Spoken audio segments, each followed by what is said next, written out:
Bismillahirrahmanirrahim. Assalamualaikum warahmatullahi wabarakatuh. Halo kawan semuanya, dimanapun anda berada, kembali lagi berjumpa sebagai.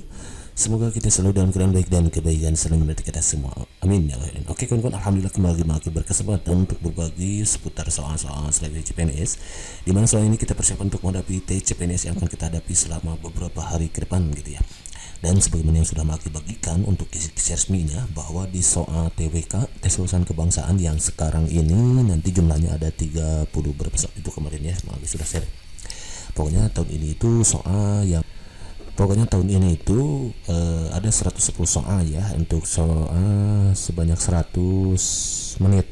110 soal untuk 100 menit gitu ya. Kalau tahun lalu itu 100 soal untuk 90 menit, kalau sekarang ada 110 soal dan untuk 110 menit. Nah, di antara soal-soalnya itu ada TWK, TIU, TKP. Di TWK itu nanti ada soal nasionalisme ya, bela negara, sudah mau dibahas pada pertemuan sebelumnya, silahkan kawan-kawan searching untuk yang baru datang di sini.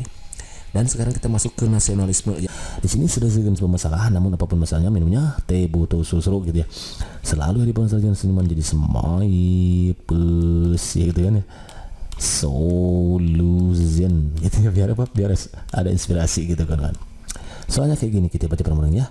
Suatu sikap yang meninggikan bangsanya sendiri sekaligus tidak menghargai bangsa lain sebagaimana mestinya.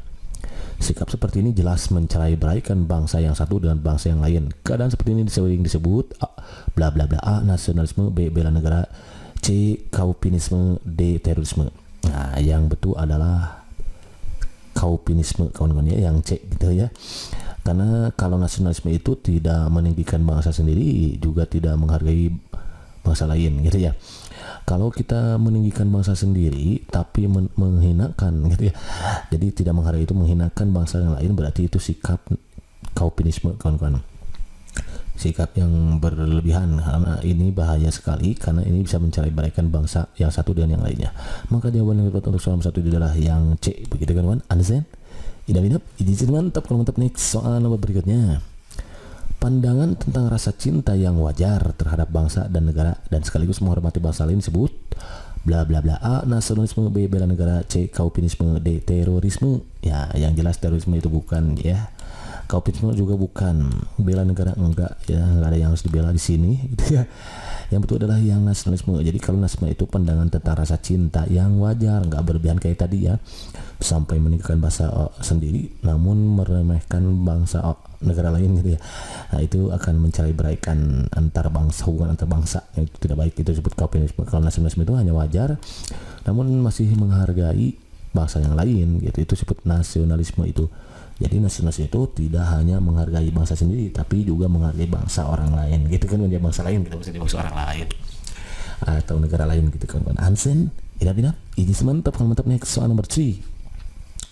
Pertama kali diperdengarkan atau dinyanyikan lagu Indonesia Raya di depan umum waktu peristiwa bla bla bla, A proklamasi kemerdekaan, B peristiwa dengan selesai C Sumpah Pemuda, D peresmian BPKI. Yang betul ya kawan-kawan. Oke, perlu kawan-kawan ketahui bahwa lagu Indonesia Raya itu diciptakan oleh W.R. Supratman, itu penciptanya kawan-kawan ya, dan dikumandangkan pertama kali di muka umum pada Kongres Pemuda 28 Oktober tahun 1998. Nah, yaitu di Jakarta pada usia 25 tahun saat itu ya, dan disebarluaskan oleh koran Sinpo pada edisi bulan November tahun 1998. Naskah tersebut ditulis oleh W.R. Supratman dengan tangga nada C natural dengan catatan jangan terlalu cepat. Jangan, kalau dulu kan nulisnya kayak gini ya, jangan terlalu cepat gitu ya. Sedangkan pada sumber lain ditulis oleh W.R. Supratman pada tangga nada G. Itu untuk tangga nadanya. Jadi intinya kawan-kawan, untuk pertama kalinya ya, lagu Indonesia Raya yang sudah diciptakan oleh W.R. Supratman itu pertama kali diperdagangkan di muka umum itu pada Sumpah Pemuda tahun 1928. Kemudian dinyanyikan lagi pada proklamasi kemerdekaan ya kawan-kawan 1945. Jadi jawaban yang tepat itu yang C, yang ini ya, Sumpah Pemuda. Begitu kan kawan, understand? Inap, mantap. Next nomor berikutnya nih. Sejarah awal kebangkitan nasionalisme di Indonesia ditandai dengan berdirinya A. Sarekat Islam, B. Budi Utomo, C. Taman Siswa, D. Indis Partis. Nah, jawabannya tepat itu adalah, perlu kita ketahui kawan-kawan, kebangkitan nasional Indonesia adalah periode pada paruh pertama abad ke-20 ya. Masa ini ditandai dengan dua peristiwa penting, yaitu berdirinya Budi Utomo tahun 1908 yaitu pada tanggal 20 Mei dan Ikrar Sumpah Pemuda 28 Oktober 1928 gitu. Jadi jawaban yang tepat yang menjadi awal kebangkitan nasional Indonesia itu adalah adanya Budi Utomo. Karena ada dua peristiwa penting pada saat itu, yaitu 1908 sama 1928, yaitu Ikrar Sumpah Pemuda atau Sumpah Pemuda itu ya tadi. Jadi awal mulanya kebangkitan itu ada yang pertama yang B, begitu kan Ansen? Inap mantap kalau mantap next.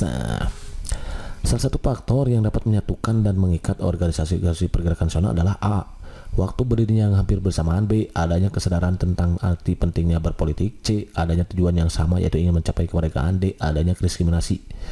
Jadi faktor yang menyatukan dan mengikat organisasi pergerakan nasional. Jadi ada banyak pergerakan nasional saat itu. Maka organisasi pergerakan nasional maksudnya gitu ya, ada banyak organisasi pergerakan nasional. Namun organisasi itu tidak seperti sekarang ini gitu ya, bercerai-berai gitu ya, saling berantem gitu kalau sekarang ya. Nggak akur ya. Kalau dulu itu ada yang menyatukan. Apa yang menyatukannya? Karena kalau dulu memiliki satu tujuan yang sama, yaitu ingin mencapai kemerdekaan kawan-kawan kalau dulu itu.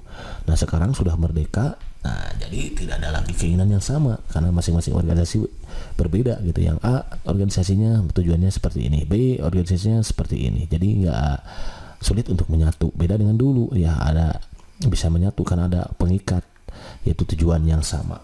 Kalau tujuannya sama ya bisa bersatu. Kalau tujuannya beda, maka muncullah organisasi yang berbeda. Kan satu sama lainnya memiliki kepentingan gitu kan ya. Ngomong apa sih makanya gitu ya. Kalau sekarang jadi jawabannya tepat atau yang C begitu kan kawan. Ansin inap ijis mantap kalau mantap. Next nomor berikutnya, pelopor pergerakan komunitas pertama Indonesia adalah A, Dewi Sartika, B, Christina Marta Tiahahu, C, Cut Nyadin, D, R.A. Kartini. Oke kan kawan, perlu kita ketahui bahwa dua-duanya sepertinya untuk Kartini dan Dewi Sartika itu sama-sama orang pertama kali yang memunculkan ide emansipasi wanita. Jadi munculnya ide emansipasi wanita itu oleh Raden Ajeng Kartini membawa pengaruh besar dalam pergerakan kaum perempuan di Indonesia. R. Kartini merupakan pelopor dan pendobrak ketertindasan kaum perempuan, mampu mengangkat martabat kaumnya dengan memajukan pendidikan untuk kaum perempuan itu sendiri. Ya, jadi untuk emansipasi itu pertama kali dikeluarkan oleh Ajeng Kartini. Sama Dewi Sartika sebetulnya. Namun bedanya apa? Kalau Kartini dan Dewi Sartika itu, jadi Kartini itu pertama kali memperjuangkan ketika memasuki masa akhir hidupnya, masih akhir hayatnya, barulah ini Dewi Sartika muncul gitu. Jadi Kartini dulu baru Dewi Sartika. Jadi Dewi Sartika itu setelah Kartini gitu. Namun sebelumnya memperjuangkan pendidikan bagi perempuan dengan upaya yang berbeda. Kalau Kartini memperjuangkan pendidikan dengan media tulisan pada surat-suratnya, sementara Dewi Sartika itu selain juga menuliskan buku, ia mengajar dan mendirikan sekolah. Jadi untuk itu jawaban yang tepat itu adalah yang ini ya, Kartini. Jadi untuk pelopor pergerakan komunitas pertama di Indonesia itu adalah Raden Ajeng Kartini. Begitu kan Ansen? Idap ijis mantap.